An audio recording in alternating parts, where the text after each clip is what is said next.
बिस्मिल्लाहिर्रहमानिर्रहीम। जी हमारा short question है 15.5, इसको हम देख लेते हैं अब। When the switch in the circuit is closed, a current is established in the coil and metal ring jumps upward, why? Describe what would happened to the ring if the battery polarity were reversed. तो सबसे पहले हमें एक diagram देखनी है। इसके अंदर ये रिंग है और ये हमारे पास कॉइल है, इसके साथ ये एक बैटरी लगी हुई है और स्विच इसका ओपन है। हमने इसको कर दिया क्लोज। जैसे हम इसको क्लोज करेंगे तो करंट फ्लो करेगा from high potential to low potential, और करंट की डायरेक्शन ये होगी कि देखें ये डायरेक्शन बनती है एंटी क्लॉकवाइज।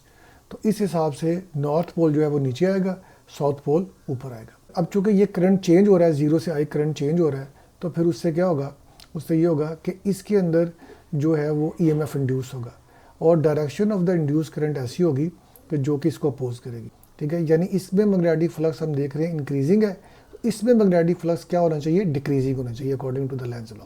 तो दोनों तरह से बात मैंने समझा दी आपको। अच्छा, अब इसमें जब आप इसको एंटी क्लॉकवाइज करेंगे तो नॉर्थ ऊपर साउथ नीचे, और ये साउथ के सामने साउथ आ गया तो ये रिंग जो है ये जंप करेगा बाहर की तरफ और निकल जाएगा। दूसरे केस में जब हम इसको ओपन कर देते हैं तो करंट अब क्या होगा, अब वापस आना शुरू हो जाएगा। तो जो आगे की तरफ जा रहा था वो करंट वापस पीछे की तरफ आना शुरू हो जाएगा, यानी इसकी डायरेक्शन चेंज हो गई यहाँ पर। अब जब ये डायरेक्शन चेंज हुई तो अब इसके अंदर मैग्नेटिक फील्ड भी चेंज होगा। इसमें नॉर्थ ऊपर आ जाएगा अब और साउथ नीचे चला जाएगा। अच्छा, अब ये जो करंट है ये चूँकि यहाँ पर वैनिश हुआ है, यानी ये करंट डिक्रीज होगा जीरो से आई, और इससे जो इसके अंदर मैग्नेटिक फ्लक्स है वो डिक्रीज होगा। अब ये जो चेंजिंग मैग्नेटिक करंट है बेशक डिक्रीजिंग है, ये मैग्नेटिक फ्लक्स पैदा करेगा और ये मैग्नेटिक फ्लक्स रिंग के अंदर EMF इंड्यूस करेगा अकॉर्डिंग टू लेंज लॉ। अब इसमें direction of the induced EMF ऐसी होगी जो मैग्नेटिक फ्लक्स इसको इंक्रीज करे, ये डिक्रीज हो रहा है, ये इसको इंक्रीज करे। और अब इसकी डायरेक्शन करंट की according to again Lenz law ऐसी होनी चाहिए कि इसको अपोज करे जो इसको चीज़ पैदा कर रही है, यानी इसकी डायरेक्शन करंट की रिवर्स हो जाएगी, तो अब इसकी डायरेक्शन क्लॉकवाइज हो जाएगी। और अब राइट हैंड रूल यहाँ पर अप्लाई करें तो राइट हैंड जब रूल अप्लाई करेंगे तो नॉर्थ नीचे आ जाएगा। अब देखिए अगेन क्या होगा, ये जो रिंग है ये सिचुएशन वही बनी, ये जंप करेगा और ये वहाँ से बाहर निकल जाएगा। अब हम इसको स्टेप बाय स्टेप लिख लेते हैं।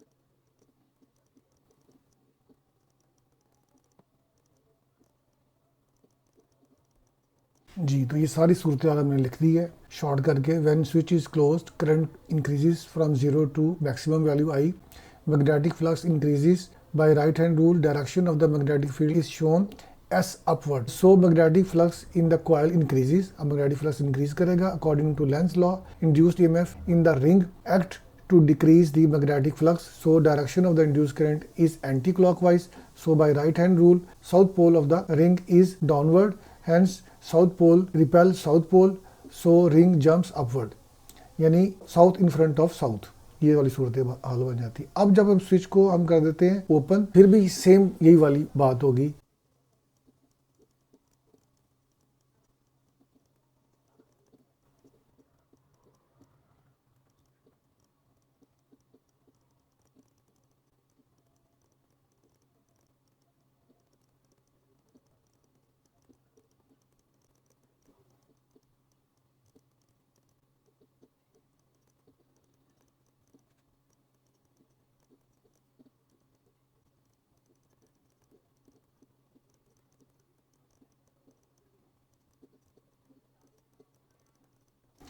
अच्छा, आप इतनी मुख्तसर बात भी करना चाह रहे हैं जिस तरह हमने दूसरे हिस्से में किया वो भी कर सकते हैं, मगर मैंने थोड़ी डिटेल में बात बताई है ताकि आपका कंसेप्ट क्लियर हो जाए। When switch is open, result remains the same. When switch is open, magnetic flux in the coil decreases, so by Lenz's law induced EMF in the ring is such that act to increase the magnetic flux। दोनों जगह पे right hand rule apply करें। यहाँ पर direction current की क्या हो जाएगी, अब हो जाएगी क्लॉकवाइज। अब इसका नॉर्थ के सामने नॉर्थ आ जाएगा, तो यहाँ भी देखें आप नॉर्थ के सामने नॉर्थ आ जाएगा। तो ये इससे जंप फिर दोबारा करेगा और ये बाहर निकल जाएगा। जी अब हम नेक्स्ट क्वेश्चन की तरफ आते हैं। The figure shows a coil of ring in the XY plane with a magnetic field directed along X axis. ये मैग्नेटिक फील्ड शो की हुई है along the X axis. Around which of 3 coordinate axis would the coil be rotated in order to generate an EMF and current in the coil. तो इस coil को आप किस axis पे रोटेट करें कि ये जो है इसके अंदर से मैग्नेटिक फील्ड लाइन गुजरे। देखिए अगर आप इसको Z एक्सिस पे घुमाएंगे तो ये ऐसे गोल गोल घूमती जाएगी, तो फील्ड लाइन इसके ऊपर से गुजर जाएंगी। अगर Y एक्सिस पे घुमाएंगे आप इसको तो उस सूरत में भी ये रिंग ऐसे घूमेगा ऐसे, मगर इसके अंदर से नहीं गुजरेगा, ठीक है, क्योंकि इसके सामने जो लेयर आएगी वो थिन आएगी। अच्छा अगर आप इसको एक्स एक्सिस में घुमाएं तो उसमें फिर आप देखेंगे कि इसमें सारी फील्ड लाइंस इसके अंदर से कभी ज़्यादा मैक्सिमम गुजरेंगी, कभी कम होंगी और कभी जीरो हो जाएंगी, यानी फ्लक्स इसमें चेंज होगा।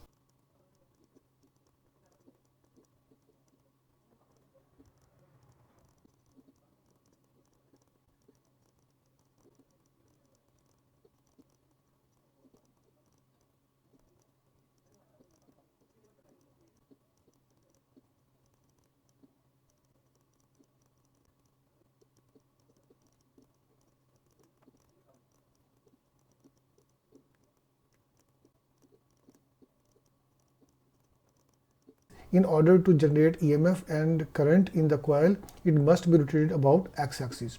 In this situation, magnetic flux through the coil changes. Hence, Faraday's law के मुताबिक जब भी magnetic flux change होगा तो EMF induce होगा. Thus, an EMF will induced in coil which leads to the induced current as circuit is closed. क्योंकि circuit हमारा close है और ये एक coil है जो कि बंद है, तो इसलिए इसके अंदर current भी पैदा होगा. How would you position a flat loop of wire in changing magnetic field so that there is no EMF induced in the loop? अब आपने एक फ्लैट लूप को कैसे करना है कि चेंजिंग मैग्नेटिक फील्ड के अंदर EMF इंड्यूस ना हो, यानी कि मैग्नेटिक फील्ड चेंज कर रहा है, आपने पोजीशन ऐसी रखनी है कि जिससे कोई भी EMF इंड्यूस ना हो, यानी कि मैग्नेटिक फ्लक्स उसके अंदर पैदा ना हो जिसकी वजह से EMF इंड्यूस ना हो। तो इसलिए ये सूरत हाल का हमने ख्याल करना है।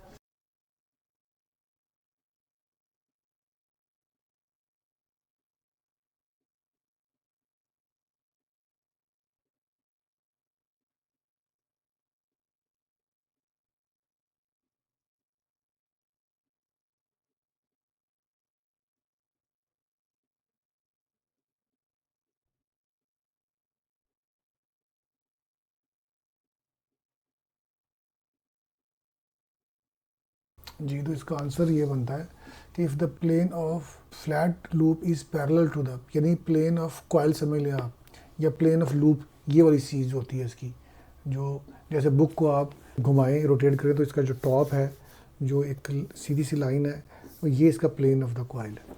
तो ये मैग्नेटिक फील्ड के साथ जब पैरेलल होगा तो उस सूरत में क्या होगा, there will be no change in magnetic flux, यानी फ्लक्स इसके अंदर ज़ीरो हो जाएगा।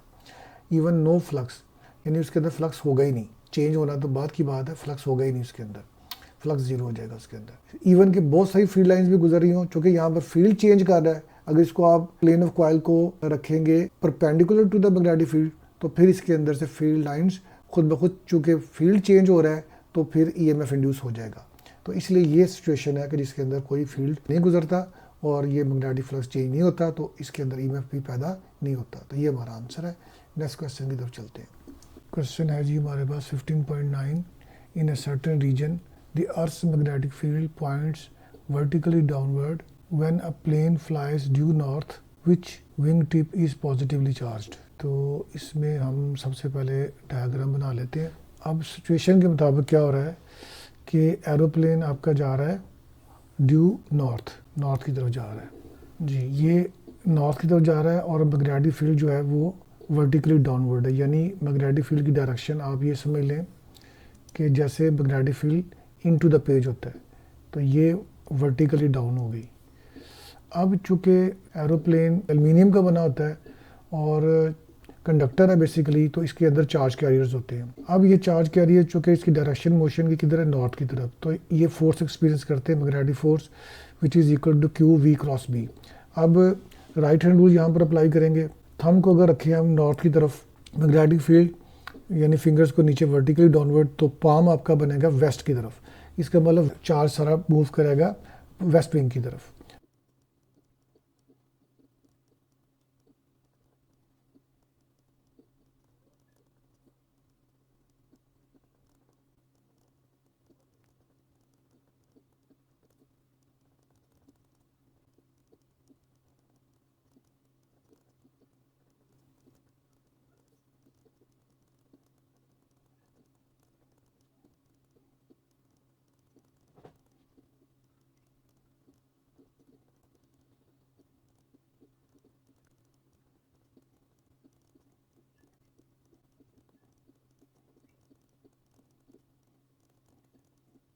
जी तो हमें लिखा है इसके अंदर कि as the plane is a conductor and contain charge carriers which is moving towards north as shown in the figure. We know that moving charge in a magnetic field experience a force given by F is equal to Q V cross B. So by right hand rule, charge will move towards west tip. Hence west tip will be positively charged. तो ये next question है जी हमारे पास show that E induced EMF and delta phi और delta T have the same units. तो सबसे पहले हम देख लेते हैं कि इसका यूनिट्स क्या है, आंसर लिख लेते हैं इसका। इंड्यूस्ड ईएमएफ इसका यूनिट होता है वोल्ट, और वोल्ट क्या होता है, वोल्ट हमें पता है कि ये होता है जाउल पर कूलम। तो लेफ्ट हैंड साइड हमारे पास क्या आ गई, जाउल पर कूलम और वोल्ट। अब आ जाते हैं हम राइट हैंड साइड पे, हमारे पास है delta phi over delta T. Delta phi क्या है, चेंज इन मैग्नेटिक फ्लक्स, ये बन जाएगा हमारे पास डेल्टा बी डॉट ए, और नीचे आ जाएगा हमारे पास टाइम, ये टाइम आ गया। अब इनका यूनिट लिख लें, बी का यूनिट होता है टेस्ला, एरिया का होता है मीटर स्क्वायर, नीचे आ जाएगा हमारे पास टाइम यानी सेकंड। अब इसको सिंप्लीफाई करें हम तो ये बन जाएगा हमारे पास newton per ampere per metre, या पर मीटर पर एम्पेयर, और ये आ गया मीटर स्क्वायर, नीचे हमारे पास है सेकंड। तो ये हो जाएगा हमारे पास न्यूटन मीटर पर एम्पेयर, और ये बन जाएगा न्यूटन मीटर ऊपर और नीचे हमारे पास आ जाएगा एम्पेयर सेकंड। न्यूटन मीटर क्या होता है, जाउल, और एम्पेयर सेकंड क्या होता है, कूलम। तो ये बन गया वोल्ट। ये हमारी थी राइट हैंड साइड, तो hence left hand side is equal to right hand side. ये हमारे पास आंसर आ जाएगा इसका।